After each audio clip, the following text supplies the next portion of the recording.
নমস্কার বন্ধুরা, Indian stock market বাংলায় আপনাদের স্বাগত। আজকে 7ই জুন শনিবার 11টা বেজে গেছে। সকালবেলা ভিডিও করছি, যেটা উইকলি ভিডিও হয় শনিবার দিনকে। তো আজকের ভিডিওটা খুব ইম্পর্টেন্ট ভিডিও এবং আজকের ভিডিওটা প্রায় 4 ভাগে ভাগ আছে। তো পার্ট বাই পার্ট আসবো। প্রত্যেকের কাছেই রিকোয়েস্ট, যদি ভিডিওটা দেখেন তাহলে পুরো গোটাটা দেখার চেষ্টা করুন, কোনো স্কিপ করবেন না, তাহলে অনেক কিছু হয়তো মিস হয়ে যেতে পারে। এটা আপনাদের এডুকেশন পারপাসেই আমি এই ভিডিওটা করছি। ফার্স্ট আসি, থাম্বনেলে কিছুটা বুঝতে পেরেছেন, কিছু হিন্টস হয়তো থাম্বনেলে দেওয়া আছে, তবুও ডিটেলসে আমি আসবো পার্ট বাই পার্ট। ফার্স্ট আসি আরবিআই পলিসি নিয়ে। তার আগে বলছি, যারা টেলিগ্রাম জয়েন করতে ইচ্ছুক তারা হোয়াটসঅ্যাপে যোগাযোগ করতে পারেন। WhatsApp number 9123952178। সেখানে আমাদের যে টেলিগ্রাম গ্রুপ আছে পেড সার্ভিস, সেখানে যুক্ত হতে পারেন। এবার আসি আমি বাজার সম্পর্কে। ফার্স্ট যে পার্টটায় আসবো সেটা হচ্ছে আরবিআই, অর্থাৎ রিজার্ভ ব্যাঙ্ক যে আমাদের মনিটারি পলিসি ছিল, সেই মনিটারি পলিসি গতকাল হলো। আনএক্সপেক্টেড আমার কাছে, কারণ রেট কাট হতো এটা সবাই জানে, 25 বেসিস পয়েন্ট বা 50 বেসিস পয়েন্ট, ঠিক আছে, কিন্তু তার সাথে সিআরআর কাট যে 100 বেসিস পয়েন্ট হবে, এটা কেউই ধরেনি, আমিও ধরিনি, এটা আনএক্সপেক্টেড। তো সঞ্জয় মালহোত্রা সাহেব এর আগেও পরপর যে পলিসিগুলো করেছেন, সেই পলিসিতে কিন্তু দেখা গেছে মার্কেটের পরিপন্থী বা মার্কেটের যেটা ভালো, আমার নজরে আমি দেখেছি যেটা মার্কেটের জন্য যেটা ভালো সেটাই করেছে। এর আগে মানে যারা এই সিটে বসছিলেন, আমরা অনেক কিছু এক্সপেক্ট করেছিলাম, কিন্তু সেই হিসাবে পাওয়া যায়নি। তো উনি খুব ভালো কাজ করছেন আপাতত, কিন্তু এবারে আমার যেন মনে হলো একটু এক্সট্রা দিয়ে ফেললেন মিন্স ভবিষ্যতে আরও হয়তো কিছু দেওয়ার জায়গা থাকতে পারে। ওনার যত অস্ত্র ছিল উনি একসাথেই সেটাকে কিন্তু এবারে ছেড়ে দিলেন, এবং তার সাথেও এর পরে যে রেট কাট সম্ভাবনা কমে গেছে, এবং এরপর রেট কিন্তু আবার বাড়িয়েও দিতে পারে। মানে আমাদের যে ট্র্যাডিশন একটা দেখে এসেছি, যে রেট কাট যখন চলে আস্তে আস্তে চলে, তারপর নিউট্রাল হয়ে যায়, মানে আনচেঞ্জ থাকে, তারপর আস্তে আস্তে যদি বাড়ার হয় বাড়ে, বা উল্টো এরকম হয়।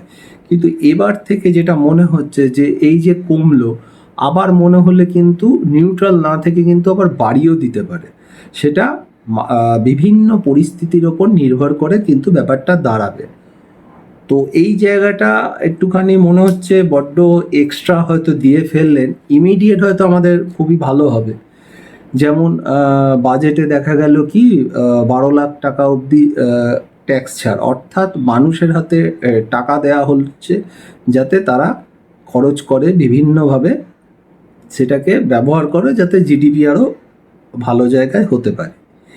এবার মেইন যে পার্টটা হচ্ছে এই যে প্রায় 1%, 25 আর 50 হলো, 100 বেসিস পয়েন্ট রেট কাট হলো, এবং সিআরআর যে কাটটা করা হলো, এই সিআরআর কাটের বদলে কি হচ্ছে, যে ব্যাংকের হাতে আরও এক্সেস টাকা থাকবে, সেই টাকা আরও লোন দিতে পারবে, অর্থাৎ ব্যাংকের জন্য ভালো, খুবই ভালো। ব্যাংক, এনবিএফসি, আদার্স কিছু সেক্টরের জন্য ভালো। আবার যে এই যে 50 বেসিস পয়েন্ট কমানো হলো, এর জন্য কি যে কোম্পানি অনেক লোন করে আছে তাদের জন্য কিন্তু খুব ভালো হয়ে গেল, কারণ তাদের এবার ইন্টারেস্টটা অনেক কম দিতে হবে। সেই কোম্পানি কিন্তু অলরেডি বাড়া শুরু করেছে, হয়তো আরও বাড়বে। এছাড়াও কি আমাদের গাড়ি বাড়ি যারা লোন নিয়ে থাকেন তাদের ইন্টারেস্ট চাপটা কমলো। সেই দিক দিয়ে বলতে গেলে অনেকটাই ভালো, কিন্তু প্রত্যেকটা জায়গায় একটা স্টেবল সিচুয়েশান আসাটা দরকার। কিন্তু আমার ধারণা যে পার্ট বাই পার্ট করছে, যে এতটা হয়তো সিআরআর এতটা কাট বা এতখানি, ভবিষ্যতে এটা ধরে রাখতে পারলে খুবই ভালো, কারণ বাইরের মার্কেটও কিন্তু খুব একটা ওয়ার্ল্ডব্যাপী ভালো নেই। তো তো এখন খুব ভালো ভালো করে যাচ্ছি, তারপরেই যদি কিছু গন্ডগোল হয় তখন কিন্তু আরবিআই আবার রেট বাড়াতে একটা মিনিটও হয়তো ভাববে না। তখন কিন্তু আমাদের একটা খুব মানে ধাক্কা খাওয়ার জায়গা তৈরি থাকতে হতে পারে। তো যাই হোক, বর্তমানে খুব ভালোই করেছেন সেই হিসাবে, বর্তমান হিসাবে ওকে। এরপর তাহলে কি, বাজেটে আমাদের 12 লাখ টাকা হলো, এদিকে আরবিআইও তাকে সাথ দিল। এবার রয়ে গেল কি জিএসটি। জিএসটি একটা মিটিং আছে, আমার ধারণা জিএসটি হয়তো কিছু কিছু প্রোডাক্টের ওপর কাট হতে পারে, এবং সেইটা যদি হয় তাহলে সেটা কিন্তু আমাদের ডাইরেক্ট পাবলিকের খুব ভালো হবে এবং এফেক্টও করবে। এটা যদি হয় তাহলে খুব ভালো হবে, এবং সম্ভবত এর মধ্যেই হয়তো কবে জিএসটি বৈঠকও আছে। জানি না সেদিন কোনো ডিসিশন হবে কি না, কিন্তু আমার মনে হয় হলেও হতে পারে, এটা একটা সম্ভাবনা আছে। তো এই যে আরবিআই পলিসিটা ওভারঅল আনএক্সপেক্টেড, মানে যতটা লোকে ভেবেছিল সবাই, তার থেকেও কিন্তু বেশি করে আমরা পেয়েছি। তো সেই জন্য বাজার কিন্তু একটা খুব ভালো ওপর দিকে মুভ দিয়েছিল। আমি এক্সপেক্ট করেছিলাম কালকের বাজার একটা ঐতিহাসিক বাজার হতে পারে, অনেক আরও উপরে যেতে পারে। ব্যাঙ্ক নিফটি নিশ্চিত নিউ হাই গেছে, তার উপরে সাস্টেন করেছে, কিন্তু যা আরবিআই করেছে এটা কিন্তু বাজারটা সেই তুলনায় কিছুই হয়নি। এইটাই একটু ডাউটের জায়গা রেখে গেল, যে এতটা আনএক্সপেক্টেড আরবিআই কাজ করলো, সেই হিসেবে বাজার প্রথমের দিকে এতখানি যাওয়ার পর কিন্তু দাঁড়িয়ে গেল কেন, এটা কিন্তু একটা ভাবার ব্যাপার আছে। তো যাই হোক, আপাতত যে জায়গায় নিফটির পার্টটা আমি পরে আসবো, তো এটা হচ্ছে আরবিআই এর ওভারঅল খুবই ভালো, কিন্তু ভবিষ্যতে আরও কিছু আরবিআই যে হাতে অস্ত্র থাকা উচিত, আমার মনে হয় না। আর হয়তো হাতে অস্ত্র সেরকমভাবে পজিটিভ দিকে খুব একটা হাতে রাখলো, একবারেই সব অস্ত্রগুলো ছেড়ে দিল। এবার আমি আসছি সেকেন্ড পার্ট, সেটা হচ্ছে ইউএস এবং ওয়ার্ল্ড মার্কেট।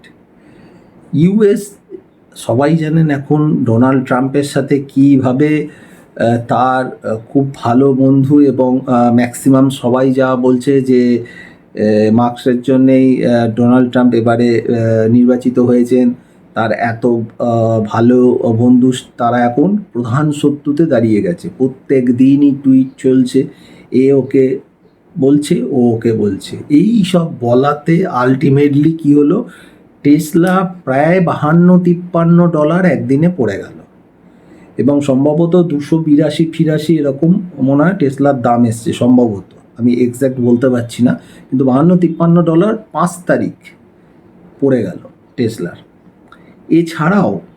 এছাড়াও বিভিন্নভাবে ইউএসএতে এবং ওয়ার্ল্ড ব্যাপী সেখানে কিন্তু অশান্তি এখনও লেগে আছে।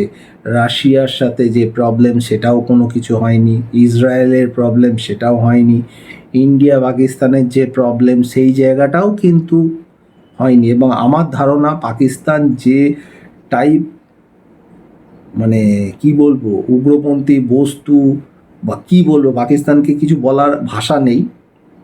তো ওরা কিন্তু বসে থাকার মতো না, ওরা সুযোগ খোঁজে কখন ভারতের ওপর অ্যাটাক করবে বিভিন্নভাবে। ডাইরেক্ট তো করার ক্ষমতা নেই, তাদেরকে তো যা ভাঙার ভেঙে দিয়েছে কয়েক ঘন্টার মধ্যে, কিন্তু ওই উগ্রপন্থী দিয়ে বিভিন্নভাবে, মানে ঘটনাটা কিন্তু আমার মনে হচ্ছে না এখনও শেষ হয়েছে। ওরা কিন্তু আবার এদিক ওদিক করেও কিন্তু আবার অ্যাটাক করতে পারে কোনোভাবে। এবার সেটা ডাইরেক্ট করবে কি ইনডাইরেক্ট সেসব তো আমি জানি না, কিন্তু ওরা যতক্ষণ না নিশ্চিহ্ন না হয়ে যাবে ততদিন ওরা কিন্তু এইসব ঘটনা ঘটাতে থাকবে, এবং তার পেছনে চীন অবশ্যই আছে। তো এই জায়গা, অর্থাৎ আদার্স যে চারদিকে যে অশান্তিগুলো চলছে সেগুলো কিন্তু থামিনি, এটা কিন্তু কন্টিনিউ চলছে, এটা কিন্তু খুব একটা ভালো জিনিস নয়। এবং তার সাথে কিন্তু ডোনাল্ড ট্রাম্পের যে হঠাৎ করে ট্যারিফ যুদ্ধ লাগিয়ে দেয়, কি বলে তার নিজে কি বলে নিজেরই ঠিক নেই, আজ এখন এক কথা বলছে, কাল সকালে আর এক বলছে। এই অস্থিরতা জিনিসটাই আমাদের মার্কেট পছন্দ করে না, কোনো কিছু অস্থিরতা, এটাকে মার্কেট ঠিক ভালোভাবে নেয় না। তো এটা কিন্তু চলছে, সাথে সাথে চলছে। কালকে ইউএস মার্কেট দেখবেন রাত্রিবেলা ভালো বাড়লো, ডেটা এলো, তারপর কিন্তু সেই ইয়েটা থমকে গেল, মানে সেইভাবে বাড়তে পারছে না, থমকে যাচ্ছে। কারণ কি কেউ জানে না, কারণ কি কেউ জানে না, কিন্তু থমকে যাচ্ছে। যতটা বাড়া উচিত নিউজ বেস সেইভাবে কিন্তু বাড়ছে না। আর একটা জিনিস সবসময়, নিউজ বেস সে বাড়ুক বা কমুক, তাই স্থায়িত্ব কিন্তু খুব বেশি দিন থাকে না। একদিন, দুদিন, 3 দিন, এর বেশি কিন্তু নিউজ বেস কোনো ঘটনা, সেটা ওপরে দাও বা নিচেই হোক, সেটা কিন্তু খুব বেশি দিন থাকে না। অর্থাৎ নিউজ শুনে কোনো কাজ করলে সেটা কিন্তু খুব বেশি দিন টেকে না। ওই জন্য তার উপর খুব একটা মানে ভরসা করাটা উচিত নয় বলে আমার মনে হয়। তো ওভারঅল বাইরের মার্কেটটা খুব যে গুড আমি বলবো না। করোনা নিয়ে মাঝখানে উঠছিল, কিন্তু এখন সেটা থেমে গেছে। শুনছি অনেকটা প্রবলেম নাকি সব শোনা কথা। ভেতরে ভেতরে কি হচ্ছে না হচ্ছে জানি না। পরবর্তীকালে বিভিন্ন রকম নতুন নতুন ইস্যু আসতেই পারে, যেগুলো আমরা জানি না, সেগুলো চিন্তা করে লাভ নেই। কিন্তু কোনো জায়গায় যেন মনে হচ্ছে কিছু একটা আটকে যাচ্ছে, মানে ফ্লোটা আসছে না। এইদিকে এফআইআই বাই করেছে, কালকে ভালো বাই হয়েছে, ডিআইআইও বাই হয়েছে, তারপরেও যেন কোনো জায়গায় একটা আটকে যাচ্ছে। তো এর দিকে একটুখানি মানে সবই আমি পজিটিভ হয়ে গেলাম, সব মানে অল আউট এগিয়ে গেলাম, এটা কিন্তু করাটা ঠিক হবে না। বারবার বলছি, এই জিনিস করাটা কিন্তু ঠিক হবে না। থার্ড আমি আসছি, যেটা এর আগে কোনো ভিডিওতেই, প্রায় 2 বছর হতে চললো ইউটিউব চ্যানেল হয়েছে, কোনো ভিডিওতেই আমি এই ব্যাপার নিয়ে ডিসকাস করিনি, কিন্তু আজকে ডিসকাস করছি। এরকম একটা ব্যাপার, এরকম প্রচুর আছে, যাই হোক একটা ব্যাপার নিয়ে ডিসকাস করছি। সেটা হচ্ছে মার্কারি এবং জুপিটার, এদের কনজাংশন হচ্ছে নেক্সট উইক। মার্কারি এবং জুপিটার এদের কনজাংশন হচ্ছে নেক্সট উইক, ঠিক আছে? এই কনজাংশন যে হয়, তাতে আমাদের বাজার কি এফেক্ট হয়, সেই জিনিসটা আপনাদেরকেই আমি তুলে দিচ্ছি। আপনারা যারা চার্ট প্রত্যেকে দেখেন, আমি ডেটগুলো বলে দিচ্ছি, ডেটগুলো একটু লিখে নিন, তারপর একটু চার্টে গিয়ে দেখুন কি কি অতীতে ঘটেছে। এবারেও যে সেই ঘটবে কেউ জানে না, কিন্তু অতীতে কি কি ঘটেছে সেগুলো আপনারা দেখতে পারেন। ফার্স্ট এর আগে হয়েছিল কি, 4 জুন 2024, চার্টে গিয়ে দেখুন কি হয়েছে। 28 মার্চ 2023, থার্ড হচ্ছে 21 মার্চ মানে 21শে মার্চ 2022, 15ই ফেব্রুয়ারি 2021, 12ই জানুয়ারি 2021, 2রা জানুয়ারি 2020। এটা একটু ডাউট আছে ডেটটা আমার, তো যাই হোক, মোটামুটি 4-5টা যে ডেট বললাম ওই ডেটে গিয়ে দেখুন, এবং এই ডেটের প্লাস মাইনাস 1-2 দিন ধরে রাখুন, প্লাস মাইনাস 2 দিন ধরে রাখুন। সেখানে গিয়ে মার্কেট কি রিয়্যাক্ট করেছিল, আমাদের মার্কেট কি রিয়াকশান দিয়েছিল, এটা একটু দেখে নিন। কারণ নেক্সট উইকে কিন্তু এই একটা ফরমেশন তৈরি হচ্ছে।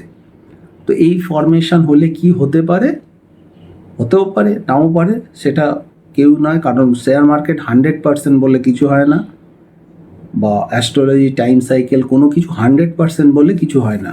সম্ভাবনা, অতীতে কি কি ঘটেছে সেটাই আপনাদের কাছে জাস্ট আমি তুলে দিলাম। নেক্সট উইক কিন্তু এই ঘটনাটা ঘটতে চলেছে। এবার সেখানে দেখুন কি হতে পারে। এটা গেল থার্ড। লাস্ট কি, লাস্ট হচ্ছে আমাদের নিফটি। নিফটির কি, নিফটি মোটামুটি 25,000-এর জায়গায় ক্লোজ দিয়েছে। ওপরের রেজিস্ট্যান্স হচ্ছে 25,175, এবং 25,116-র ওপর যদি ক্লোজ করতে পারে, তাহলে 25,175টা ফার্স্ট রেজিস্ট্যান্স হয়ে যাবে। সেটা ভেঙে যদি চলতে পারে, তাহলে 25,485 অবধি যেতে পারে নিফটি। দেখতে হবে 25,116-র ওপর ক্লোজ দিচ্ছে কিনা উইথ গ্রিন ক্যান্ডেল, তাহলে 25,175 এবং 25,485 অবধি যেতে পারে। সাপোর্ট 25,000 এবং 24,906। ব্যাঙ্ক নিফটি নিউ হাই, ওপরে খোলা আকাশ, তবুও রেজিস্ট্যান্স থাকছে হচ্ছে 57,405।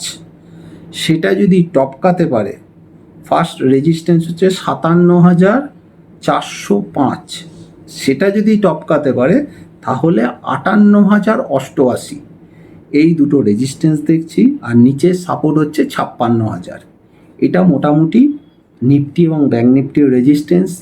নেক্সট উইকে একটা কম্বিনেশান ঘটছে, ডেটগুলো বলে দিলাম, নিজেরা চার্টে দেখে নিন এর আগে অতীতে কী কী ঘটেছে সেই ডেটগুলো, বা প্লাস মাইনাস 2 দিন ধরে নেবেন প্লাস মাইনাস। তো এবারে ঘটবে কিনা জানি না। আরবিআই পলিসি কীরম হয়েছে, সামনে জিএসটি মিটিং, সেখানে কি আরও কিছু আমাদের জন্য পজিটিভ অপেক্ষা করছে, সব নিয়ে অপেক্ষায় নিশ্চয়ই থাকবো। বাইরের মার্কেটও খুব একটা ভালো কন্ডিশানে নেই, তো ওভারঅল এই হিসাবে দেখছি। তবে লাস্ট ভিডিওতে একটা কথা বলেছিলাম যে অপশান সেলাররা যে পয়সা পাচ্ছিল তাদেরকে সাবধান বলেছিলাম, একটু সাবধানতা অবলম্বন করার জন্য। ঠিক তার পরের দিন থেকেই দেখুন ওয়ান সাইড অপশান বায়াররা কিন্তু আবার জায়গাটা তৈরি করছে, অর্থাৎ লং হোক বা শর্ট হোক যাই হোক, অপশান বায়াররা কিন্তু আবার পয়সা পাওয়া শুরু করেছে। তো আবার আমার ধারণা যে মে মাসে যে একটা রেঞ্জ বাউন্ড ছিল, জুন মাসে হয়তো সেই জায়গাটা থাকবে না, সেইটা একটা ইন্ডিকেশন অলরেডি পাওয়া গেছে। এবার দেখতে হবে যে ওয়ান সাইড ওপরের দিকে যাবে নাকি গোঁত্তা মেরে নিচের দিকেও আসার সম্ভাবনা আছে, সেটা সময় নিশ্চয়ই দেখতে পাবো, আপনারাও দেখতে পাবেন। তবে একটু সাবধানে সবসময় বলবো থাকতে, ক্যাপিটাল সুরক্ষা ফার্স্ট, তারপর সব কিছু। আর যারা টেলিগ্রামে যুক্ত হতে চান তারা যোগাযোগ করুন হোয়াটসঅ্যাপে 9123952178। আজকে এখানে শেষ করলাম। ভালো থাকবেন, সুস্থ থাকবেন, নমস্কার।